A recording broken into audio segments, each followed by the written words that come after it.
There is some strange goings on in Elite Dangerous right now. An anomaly heading from deep space, seemingly towards the bubble, maybe a Thargoid anomaly, maybe a portal, who knows. There's also some very strange rebellious type of graffiti being posted in various places.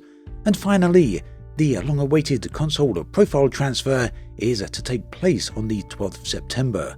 So, let's start with that console transfer. This will allow players who play on both the Xbox as well as the PlayStation to transfer their profile, their save file, over to PC. Now, Frontier have detailed in the past how all of this is going to work. The new information is when the whole process is going to begin, and that is the 12th of September. From that point on, players will get the option to transfer their save over. Before that date though, starting on Monday the 5th of September, Frontier will be conducting targeted testing of the entire process. This will be invite only, and people are currently receiving emails already for this as far as I can tell. Now keep in mind that anyone using this and wanting to transfer their save will get automatically a free copy of Elite Dangerous over on PC. That will be the Horizons edition and not the Odyssey edition. Also, once the transfer is complete, the original profile over on console will still be playable, so you'll basically have your save in two different locations. As a reminder, there's a list of things that are transferable and things that aren't.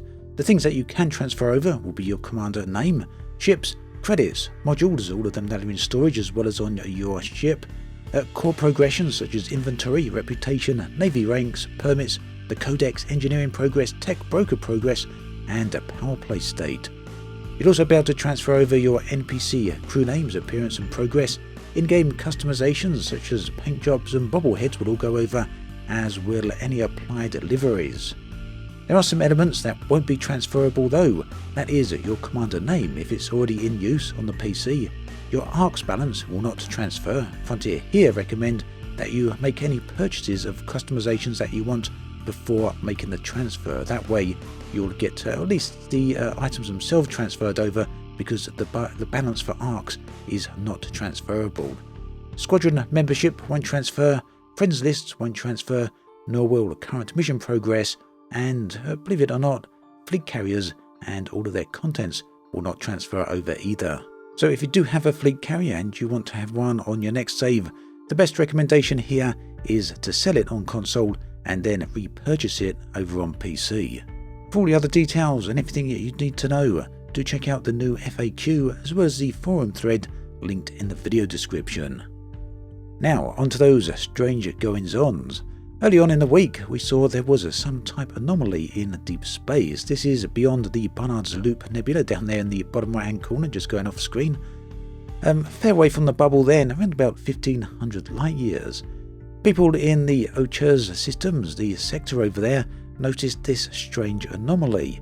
It is moving. I mistakenly mentioned in my previous video that, well, it seemed to be moving when logged in, and if you logged out but back in again, it seemed to reset its position. That doesn't seem to be the case. The reason I was mistaken is that it was moving directly toward the star system I was situated in. At any rate, it has moved. It's now gone way past the previous star system and can now be seen in another star system. Both of those are linked on the screen right here. It seems that it's heading towards the bubble. Not 100% certain at the moment, but it looks very, very likely that is the case. Currently, there is no estimated time of arrival, but it looks like it's going to be measured in weeks rather than days. Some people are suspecting at this point that it may well coincide with the release of Update 14, which of course is scheduled for November. So 2 months of this anomaly travelling towards the bubble. I hope not. I'd like to see something happen before that date, but who knows? Let's see how that goes. Other theories are that this isn't Thargoid related, but just maybe it is Guardian related. Elsewhere in the galaxy, this time in the Pleiades Sector, there's some rather unusual things going on, and it seems there's somewhat of an uprising amongst the NPC population there. Graffiti is appearing in random space stations, and you can see some of that on the screen right here. Now these screenshots are taken from Reddit, and those in turn are collections from Commanders Joan, Grimsgrub, Sans, Talaren, as well as some others. So for the full information there, do check out the thread linked in the video description. Meanwhile, you can see some of the images on the screen right here. Many of them are Thargoid related. I really do like the feel of some of these. Some of them seem to be written directly or aimed at Salvation, who some believe is still alive, despite Gowlet officially declaring him dead. So there's a real mix going on here, both from those who fear Thargoids, as well as those who want to give the Thargoids a chance as Thargoid lovers. And yeah, there's a little feel of The Expanse about this as well, isn't there?